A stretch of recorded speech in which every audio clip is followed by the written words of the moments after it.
Hi guys, welcome back. So let's talk about who's got good odds to win the Six Nations 2022. I do this every year out of interest.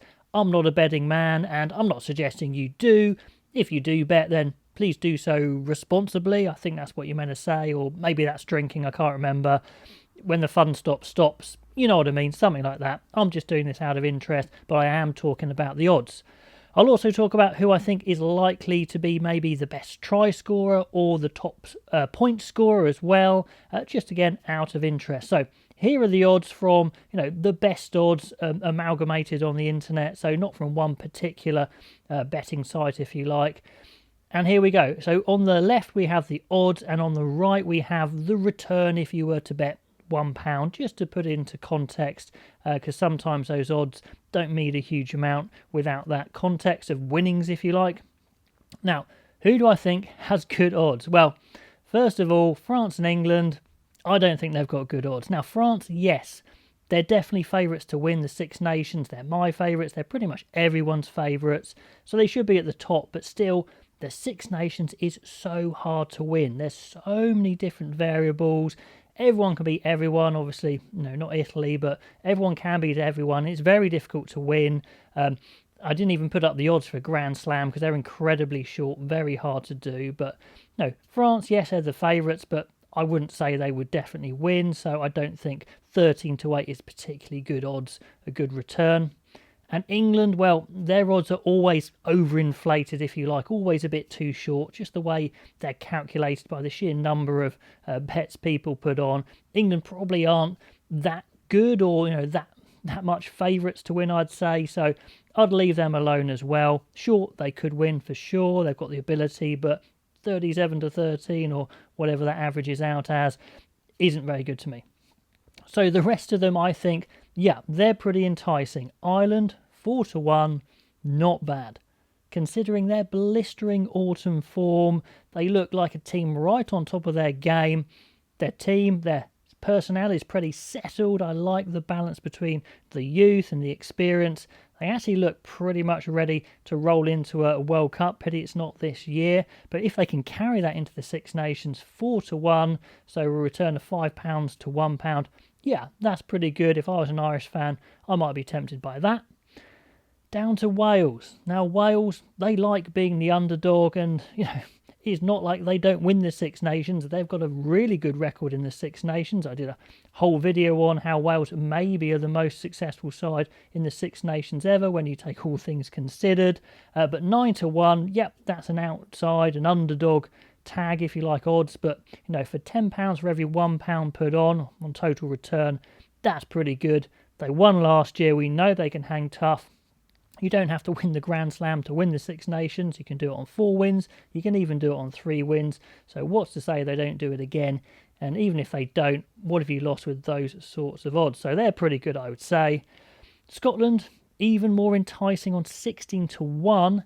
They've got a great team. They've got some fantastic players. When you think of Russell, Van der Merwe, Hamish Watson, they've got some absolute worldy players. But history says they don't win the Six Nations, as in they have never won the Six Nations. It would be amazing, but as on the odds of it happening, I still think it's fairly long. So even though it's 16-1, I probably wouldn't go for it unless you were a Scotland fan and you really felt this was your year, but it hasn't been their year so far.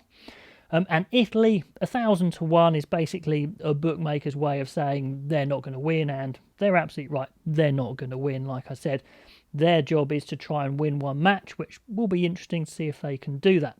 The other thing I think is interesting in the Six Nations is who's going to be the top try scorer and who's going to be the top point scorer. And I'm just going to chuck a few names out there, and please bombard the comments below with people you think might be top try scorer or top point scorer. I'm going to keep it fairly straightforward, and for top try scorer I'm going to go with someone from either France or Ireland, who I think the two favourite sides in my book, and also they've been playing some really good attacking rugby in the autumn, scoring loads of tries. So I'd go for one from that side, or those two sides. Maybe if I'm going to go for someone from France, I'd go for Damien Penaud on the wing. Absolutely prolific with his pace and his size, and it's just his all-round rugby ability. He might be a good bet. But I do fancy Ronan Kelleher for sure. And I'll tell you why. As a hooker, he gets on the back of them all. You don't have to be a hooker to get on the back of them all, but generally it is, and he is. So he'll get some good tries there because the Irish maul is very good, and they do turn down shots at goal to go to the corner, like lots of teams do, but Ireland especially.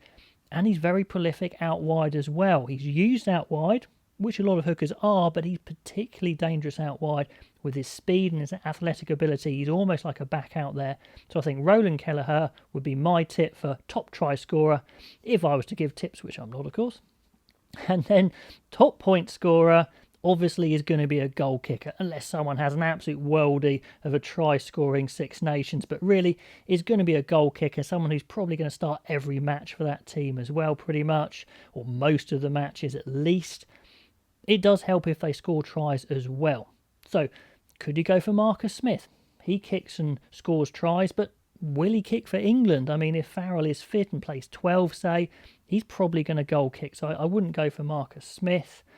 Sexton is probably going to start most games for Ireland that he can. Does he score many tries anymore? Probably not. He's lost a bit of pace, but recent history suggests maybe he'll pick up a knock, so I wouldn't go for Sexton. Dan Biggar, I think, is on great form for Northampton, been absolutely brilliant for Wales. But I don't know if Wales are going to be dominant enough to give him as many opportunities as other kickers. Maybe they will.